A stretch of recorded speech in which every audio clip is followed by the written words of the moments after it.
Bonjour à tous. Dimanche soir, nous allons commencer la fête qui est mentionnée dans la Torah sous le nom de Shemini Atzeret, le 8e jour, juste après les 7 jours de Sukkot, et plus répandu sous le nom de Simchat Torah, la joie de la Torah. Quel est le symbole de Simchat Torah? Qu'est-ce que cela représente pour nous dans la vie de tous les jours? Nous finissons la lecture de toute la Torah, que nous avons commencé l'année dernière, le jour de Simchat Torah, et nous recommençons à nouveau, une nouvelle fois, le Chumash, le Pentateuch, depuis le début, la Parasha Bereshit. Qu'est-ce que ça veut dire, la joie de la Torah, Simchat Torah? Nous avons la coutume, que tout le peuple juif a l'habitude, de danser dimanche soir, lundi soir et mardi matin, avec les rouleaux de la Torah, fermés dans leur manteau, et on danse des heures et des heures, avec la Torah dans les mains. Parce qu'une fois, on a vu quelqu'un danser avec la Constitution dans ses mains. C'est du jamais vu. Alors pourquoi danser avec la Torah fermée? La question est doublement forte. Il y a quelques mois à peine, la fête de Shavuot, Pentecôte, nous avons aussi célébré le don de la Torah. Nous sommes tous réunis à la synagogue pour écouter les 10 commandements.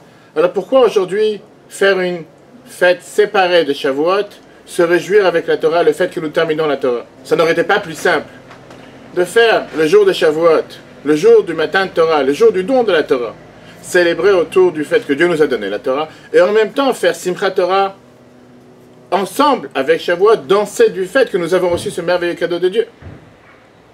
Et deuxième question, le jour de Simchat Torah aurait dû être consacré à l'étude et pas aux danses avec la Torah fermée. En 1974, le soir de Simchat Torah, le rabbi nous donna une explication justement pour comprendre la différence entre la fête de Shavuot et la fête de Simchat Torah. Shavuot est le jour, fête du don de la Torah, que nous avons reçu ce cadeau de Dieu. Ce cadeau que Dieu a donné au peuple juif, qui est la sagesse de Dieu, la Torah de Dieu. Et donc c'est le jour où nous célébrons d'avoir reçu ce cadeau. Alors que Simchat Torah, nous célébrons le fait qu'après une année, nous avons réussi chaque semaine à avancer avec encore une portion, encore une paracha pour finalement arriver aujourd'hui, le jour de Simchat Torah, ce merveilleux projet qui était l'étude de toute la Torah les dernières 53 semaines depuis Simchat Torah l'année dernière. Voilà donc la différence. Dans la Torah, il y a deux composants. Le composant qui est la sagesse de Dieu et le composant qui est la sainteté de la Torah, la divinité qui est ce qui appartient à Dieu et qu'il a décidé de l'offrir à son peuple, le peuple juif, ce plus beau cadeau, ce merveilleux cadeau qui est la Torah, de manière à ce que nous puissions l'apprendre, l'atteindre, l'intégrer et surtout nous enseigner comment se comporter dans la vie de tous les jours. Et là vient la réponse à la deuxième question. Justement, pas en étudiant la Torah le jour de Simchat Torah, ce qui ne veut pas dire qu'on ne doit pas étudier, bien au contraire, on doit étudier ce qu'on a l'habitude d'étudier tous les jours. Mais on fête la joie de la Torah avec la Torah fermée. Parce que le jour de Simchat Torah, on ne se focalise pas sur la compréhension, sur l'étude, mais sur l'essence même. Le fait que nous avons terminé cette Torah, nous avons terminé cette étude toute l'année, et nous prenons sur nous de la recommencer à nouveau pour toute une année à venir. Et c'est juste pour ça qu'on se réjouit. On se réjouit du fait que Dieu nous a donné ce merveilleux cadeau, que nous avons été capables de vivre avec toute l'année. Nous voulons la marquer par encore une fois ce symbole d'unité. Nous ne cherchons pas à faire des différences entre celui qui l'a appris plus, celui qui l'a appris moins. Prends le rouleau de la Torah, enfermé dans son manteau, et nous dansons avec. Nous devenons des pieds de la Torah. Qu'est-ce que ça veut dire que nous devenons des pieds de la Torah?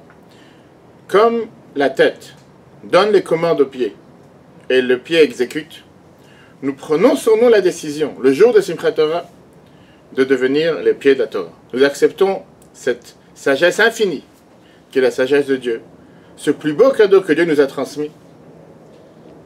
Et nous prenons sur nous, encore une fois, pour une année entière, à devenir des pieds de la Torah, à exécuter ce que la Torah nous a demandé de faire. D'ailleurs, dans le mot même Torah, et aussi le mot enseignement. Ce n'est pas donc un livre d'histoire, c'est bien plus un livre d'enseignement, un mode de vie pour savoir comment vivre tous les jours. Et de là la joie intense que nous avons, tout le peuple juif, le jour de Simchat Torah. Pas parce que nous avons étudié, pas parce que nous comprenons plus ou moins, mais du fait même que nous sommes attachés avec la Torah, et la Torah est attachée avec le peuple juif. C'est là la raison pourquoi les sages nous disent que pendant Simchat Torah, ces 48 heures de joie, nous avons le devoir de tout faire pour lever les pieds du parterre, danser avec toutes nos forces et toute notre énergie, pour faire descendre des tonneaux de bénédiction. Tout ce que nous avons fait au Rosh Hashanah Kippour avec la prière, la sérénité, la concentration, nous pouvons faire descendre de manière concrète, d'encaisser les bénédictions de la manière la plus matérielle, la plus terrestre, par ça que nous prenons le Sefer Torah et nous dansons avec la Torah en cette fête de Simchat Torah. Et n'oubliez pas, Simchat Torah, nous recommençons la Torah à nouveau. Et donc une opportunité réelle pour prendre les bonnes décisions, pour commencer à s'attacher à l'étude de la Torah de manière quotidienne, chaque semaine. Et vous avez la possibilité sur Facebook, chaque lundi soir à 21 h, cours de Torah sur la paracha. Et nous commençons cette semaine la Torah à nouveau avec la paracha Bereshit. Nous aurons le temps d'en reparler après Simchat Torah. Chag Sameach et très bonne et très joyeuse fête de Simchat Torah à tous.